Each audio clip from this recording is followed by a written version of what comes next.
안녕하세요. 온누리교회 박종길 목사입니다. 산 위에 있는 동네가 숨길 수 없다고 말씀하셨는데요. 우리 믿음을 가진 성도들은 이 세상에서 숨을 수 없을 것 같습니다. 왜냐하면 우리가 빛이기 때문에, 어둠 가운데 빛이기 때문에 우리가 잘 보이는 거죠. 우리의 믿음의 행함을 통해서, 또 사랑을 통해서, 또 섬김을 통해서 하나님을 모르는 많은 사람들이 하나님께 영광을 돌리는 그런 축복의 하루가 되기를 소망합니다.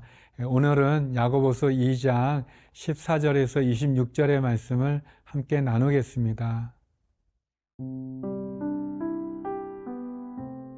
야고보서 2장 14절에서 26절 말씀입니다. 내 형제들아, 만일 사람이 믿음이 있노라 하고 행함이 없으면 무슨 유익이 있으리요? 그 믿음이 능히 자기를 구원하겠느냐?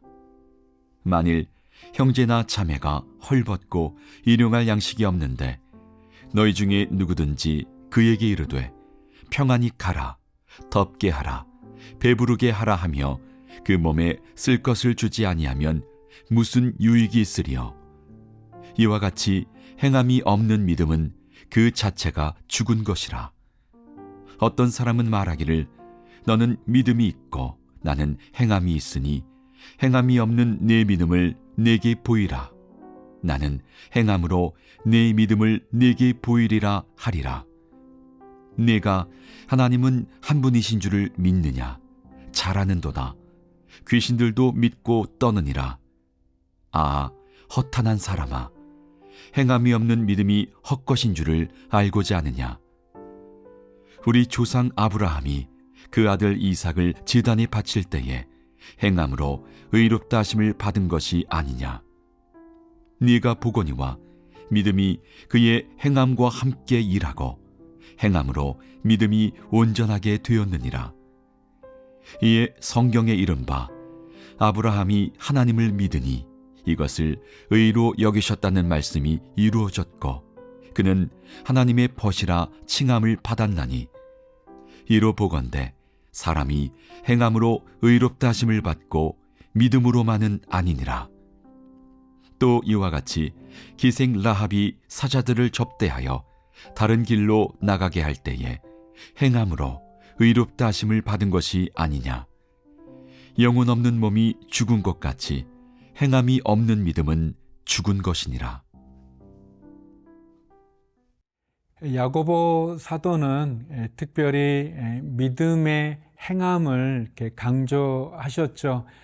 그래서 믿음을 가진 많은 크리스천들이 야고보서를 읽으면 이 신약의 잠언이라는 그 별명처럼 진짜 많은 지혜와 또 도전을 받게 됩니다. 오늘 본문의 말씀도 믿음을 가진 성도들이 이 세상에 빛과 소금으로 살아가야 될 때 우리의 행함을 통해 선함을 통해 선행을 통해 하나님이 영광받아야 되는 그 사실을 우리들에게 말씀해 주시는데요. 17절 말씀입니다.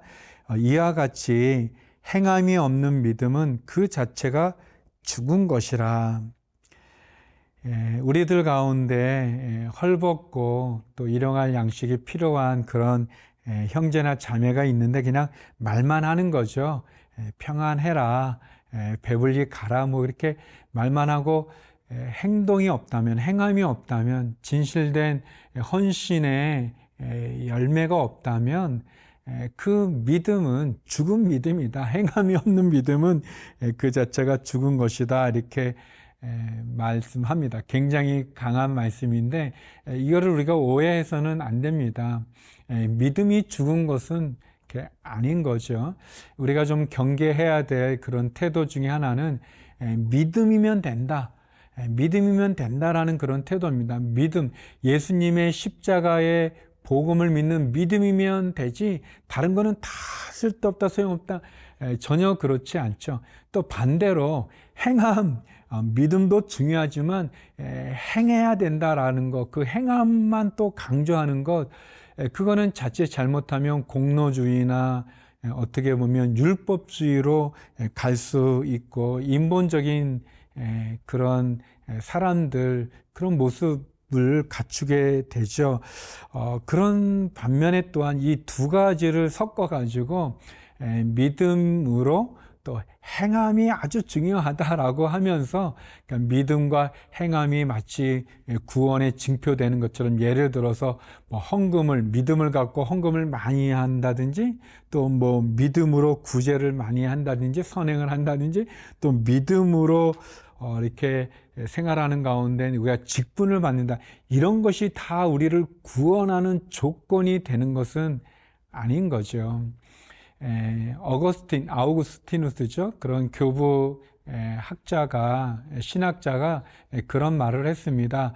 바울은 믿음에 앞선 행함을 경계했던 거고, 야고보는 믿음에 따르는 행함을 강조했다라고 얘기합니다.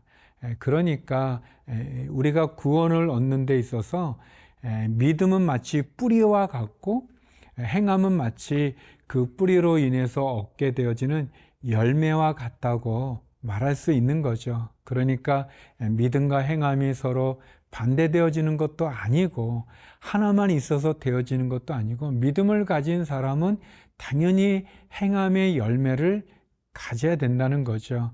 그래서 우리가 믿음이 있고 행함이 없는 것 경계해야 됩니다. 또 행함만 강조하면서 정작 우리의 뿌리가 흔들리는 믿음이 없는 것 역시 경계해야 될 것입니다. 야고보는 우리들에게 행함이 없는 믿음을 경계합니다. 우리의 믿음이 행함으로 열매를 맺기를 간절히 소망합니다.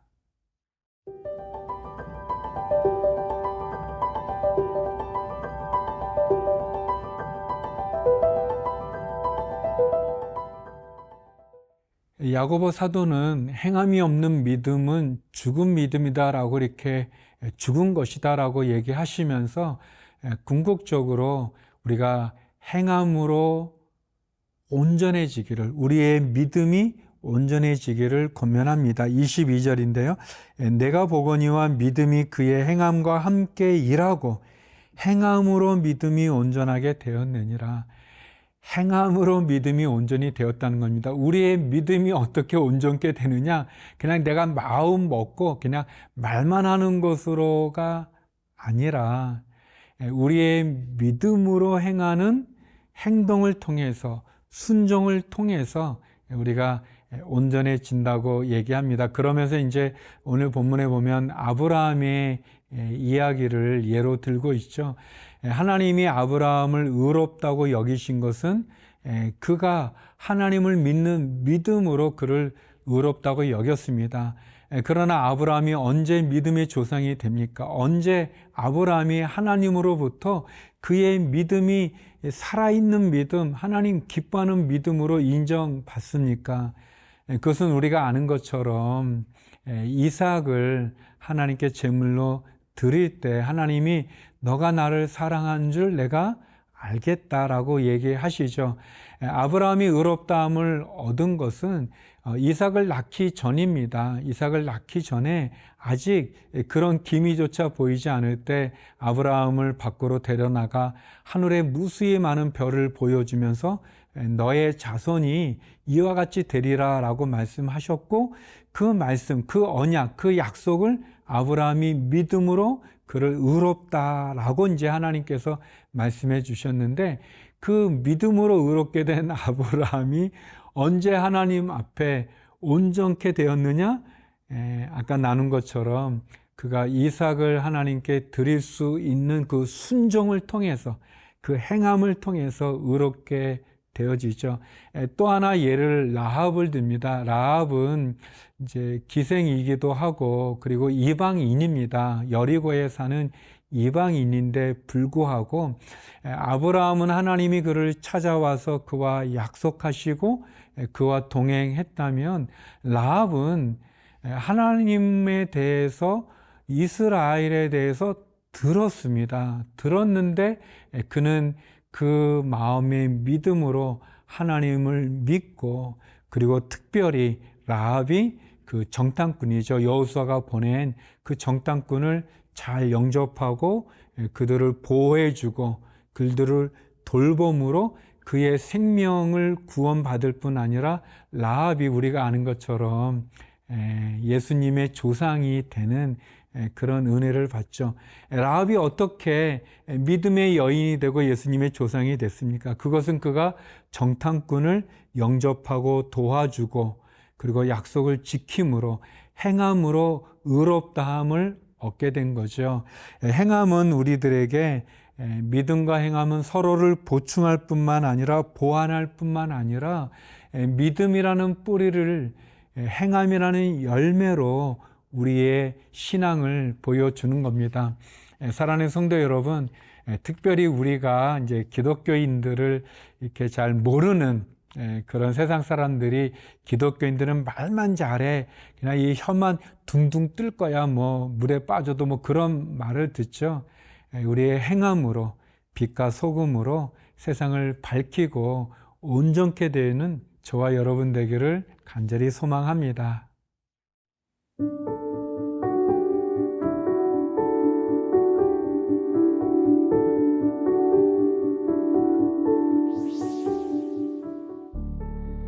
거룩하신 아버지 하나님, 믿음과 행함으로 우리의 신앙이 온전케 되어지는 은혜를 허락하여 주시옵소서.